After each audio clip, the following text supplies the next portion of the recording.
Isang mapagpalaya at malayang araw sa ating lahat, klase, at tayo muling nagbabalik para sa isang magandang talakayan na may kaugnayan sa curriculum, development, and design. At ang ating pag-uusapan sa araw na ito ay walang iba kundi patungkol sa approaches in curriculum development. Bibigyan natin ng diin ang iba't ibang approaches o ano-ano nga ba yung nagiging gabay ng isang guro sa kanyang paggawa ng curriculum na kanyang gagamitin sa loob ng classroom.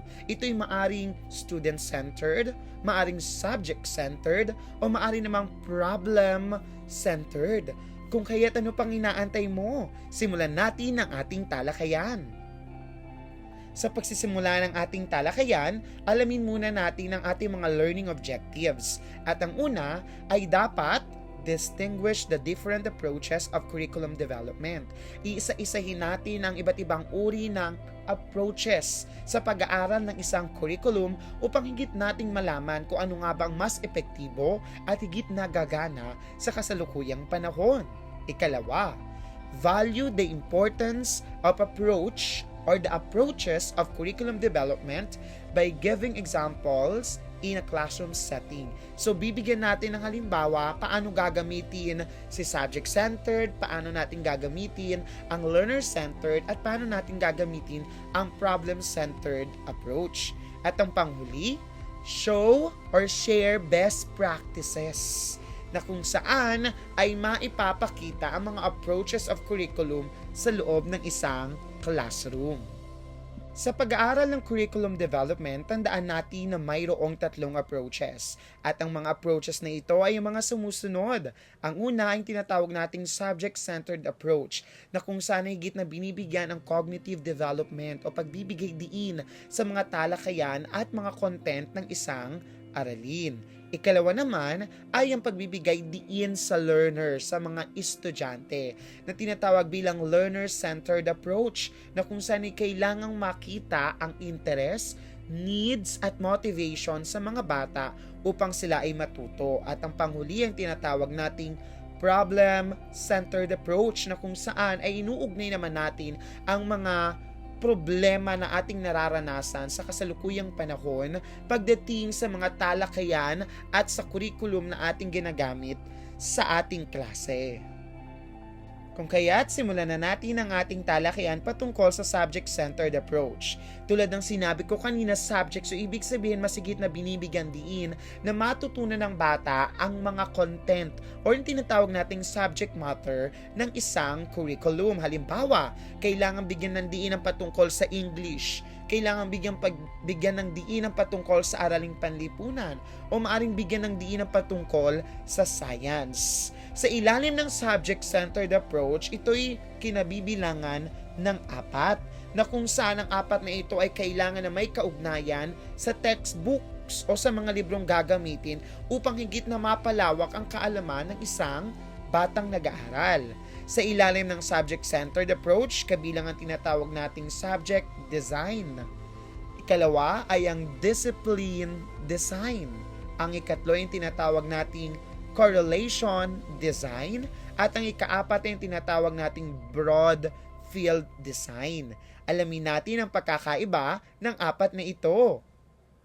Ang una sa ating listahan ay ang tinatawag nating subject design, na kung saan ay binibigyan ng diin ng patungkol sa nilalaman ng isang aralin, sa mga subject at sa mga discussion sa mga mag-aaral. Dito ay naipapakita ang tinatawag nating teacher banking system.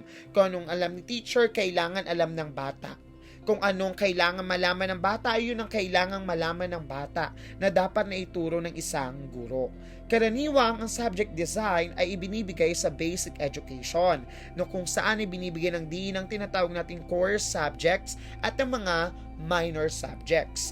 Kabilang sa tinatawag nating core subjects ay ang English, mathematics, at science. Binibigyan din ng diin ang araling panlipunan, Filipino, GMRC, at marami pang mga subject na kailangang matutunan ng isang batang nag-aaral. Sa kabilang banda, meron tayong tinatawag na discipline design, na kung saan ito naman ay pag-aaral ng malalim sa isang specific na content of their field. Kananiwang ang discipline design ay ibinibigay naman sa tertiary education o yung mga batang nasa graduate school o yung mga nakapagtapos na at gusto pang kumuha ng mas mataas na pinag-aralan. Sapagkat ang binibigyan ng diin dito ay isang espesipikong field o isang espesipikong knowledge, body of knowledge. Halimbawa, gusto mong makatapos patungkol sa psychology, ang kukunin mo ay BS Psychology. Gusto mong makatapos ng sociology, kukuha ka ng AB Sociology or BA Sociology. Maari namang BS Anthropology or BA Anthropology. So, ibig sabihin, discipline of a specific field na kailangan mong ma-master bilang bahagi ng iyong specialization. At nariyan din ang tinatawag nating correlation design. Kapag sinabi nating correlation, yung pagpapakita ng ugnayan ng dalawang subject. Pero tandaan natin sa correlation design, magkaugnay sila pero hindi dapat magkakaroon ng pagsasama ng kanilang identity. Maaring magkasama itong subject na to pero kailangan ang identity nila parehas ay nananatili at hindi mahahalo. Halimbawa, pag sinabi nating biochemistry, dalawang subject pero nandun pa rin si biology at si chemistry. Halimbawa, socio-anthro or tinatawag nating sociology plus anthropology. Pinagsama sila pero yung identity nila ay magkahiwalay pa rin o naroon pa rin. Nariyan din ang tinatawag natin music technology. Pinagsama, ngunit nandoon pa rin yung music plus technology. Yun ang tinatawag natin correlation design of curriculum development.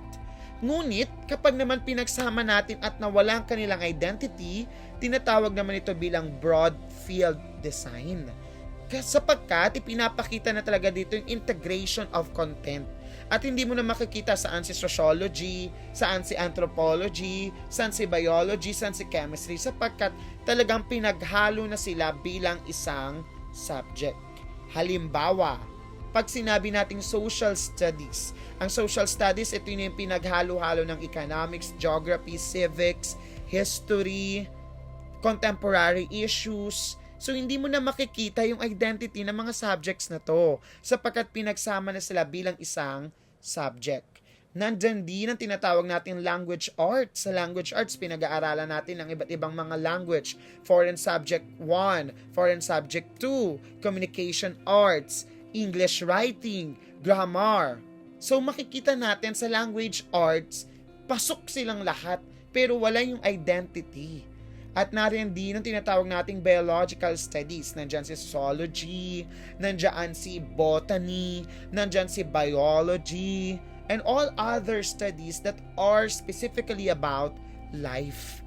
Yan yung halimbawa ng tinatawag nating broad field design.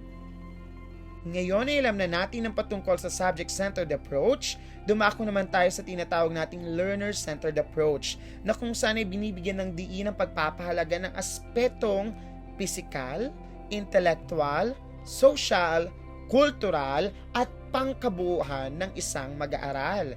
Higit din nitong binibigyan ng diin ang patungkol sa buhay ng isang bata upang higit na maapektuhan ang kanyang pamumuhay ng mga itinuturo ng isang guro. Sapagkat kapag ang itinuturo ng isang teacher ay nakapasok doon sa buhay ng isang mag-aaral, ay higit niyang makukuha ang interes ng isang makikinig na mag-aaral. Kailangan din ay may kaalaman ito patungkol sa family history at yung kanyang environment na higit natin ginagawa ang isang mag-aaral na maging active, engaged at maayos na merong kaya niyang makipag-participate, makipag-collaborate at makigawa ng isang mahusay na gawain kasama ang kanyang mga mag-aaral. Sa katunayan, sa learner-centered approach ay higit nating inuhubog sa mga mag-aaral na magkaroon ng learning by doing. Matuto sila habang ginagawa nila ang isang bagay, yung tinatawag nating authentic assessment, the application of learning in real life situation. Kabilang rito ang tinatawag nating student-centered, at experience-centered. Ano nga ba ang pagkakaiba ng student-centered at ang tinatawag nating experience-centered? Sa katunayan, pag sinabi nating student-centered, masigit natin binibigyan diin ang interest at ang pangangailangan ng isang bata.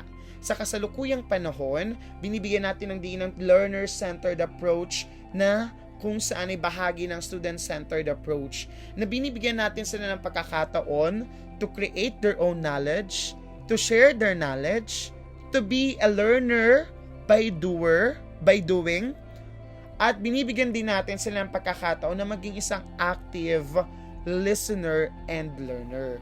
So sa pamamagitan ng student-centered ay nagkakaroon sila ng pagkahubog ng kanilang skills na kinakailangan sa 21st century. Higit din natin binibigyan ng diin na ang mga batang ito ay magkaroon ng pagkakataong mapaunlad ang kanilang kaalaman sa pamamagitan ng isang engaging interaction, sa pamamagitan ng active participation sa loob ng classroom at sa pagiging isang tactile learner.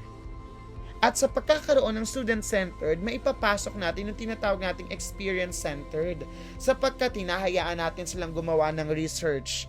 Binibigyan natin sila ng pagkakataon na makapagsalita sa loob ng klase at pagbabahagi ng balitaang Tomasino o ng isang balitaan na kung saan ay may kaugnayan sa mga kaganapan sa ating panahon ngayon. O maaring gumagawa sila ng isang scientific paper na kung saan ay isang experimental ang kanilang hinuhubog upang malaman kung ano nga bang magiging mas maganda at mas epektibo. Sa experience-centered, binibigyan natin sila ng pagkakataon to be empowered sa pamamagitan ng self-learning. Kapag kasi ang bata ay higit niyang nararanasan at higit niyang nagkakaroon ng collaboration sa kanyang mga kamag-aral, ay higit na umuunlad ang kanyang kaalaman at lumalawak ang kanyang mga karanasan. Kung kaya't si student-centered ay mahalaga ang experience-centered sapagkat binibigyan ng pagkakataon ang mga mag-aaral na makaranas ng totoong buhay at mga tunay na pangyayari na magagamit nila sa paghubog ng kanilang kaalaman. At para naman sa panghuling approach, ito yung tinatawag nating problem-centered approach na kung saan ay binibigyan naman ng diin ang pagbibigay ng solusyon sa mga problemang kinaharap ng ating mga mag-aaral, gayon din ang ating mundo. Kung kaya't binibigyan sila ng pagkakataon na mapaunlad ang tinatawag nating creativity, creativeness para makagawa ng mga solusyon sa mga problema, critical thinking, paano nga ba natin masusolusyonan ng mga problema at higit lalo ang tinatawag nating problem-solving skills. Ano nga ba ang mas akma at katanggap-tanggap na solusyon sa mga problemang kinaharap ng ating bansa? Sa ilalim ng problem-centered approach, kabilang ang tinatawag nating life situation design at ang tinatawag nating core design. Halika't alamin natin ang pinagkaibahan ng dalawang ito.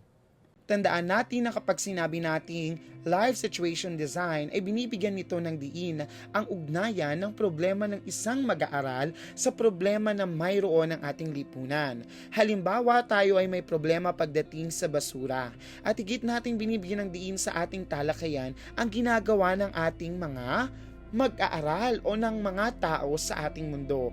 Dito'y maipapakita natin na kailangan ay may kahit natin ang ating mga mag-aaral na tumulong at maging bahagi ng solusyon sa mga problema na mayroon ng ating lipunan. Halimbawa nito ay maaari ring maipakita natin ang pagbabawal sa mga bawal na gamot na kung saan ay lipana at nakalat sa ating lipunan. So, kailangan sa life situation design maipapakita natin na kapag ikaw sa kalagayang iyan, anong yung magagawa? Sa pamamagitan nito ay mabibigyan natin ng pagkakataon ng mga mag-aaral na makapag-isip ng tama at makagawa ng mabuti para sa kanyang lipunang kinabibilangan. At ang tinatawag naman nating core design na kung saan ay binibigyan ng diin ng general education sa college. Mayroong general education na binibigyan ng diin ng ethics, yung tamang pag-uugali, yung mga dapat na iniisip o yung mga batayang moral ng isang bata o ng isang mag-aaral. Binibigyan din nito ang pagkakaroon din ng Philippine history, yung pagmamahal natin sa ating bayan.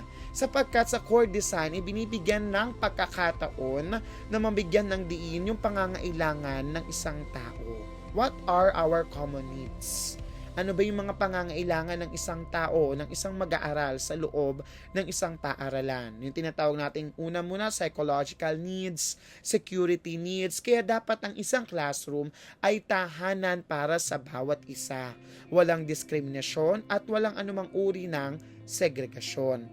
Pinapakita rin sa core design ng student problems na lahat ng tao ay may mga problema. Kung kaya't sa pamamagitang general education na higit nating binibigyan ng diin na lahat ng tao ay may problema at kaya itong masolusyonan upang maipakita ang kalakasang bahagi at ang kahinaang bahagi ng isang tao. Sa kaugnayan, narito yung mga educational policies na may kaugnayan sa ating tinalakay sa araw na ito. Ang una yung tinatawag nating No Child is Left Behind and Inclusive Education na kung saan ay naayon sa DepEd Order number 72 Series of 2009.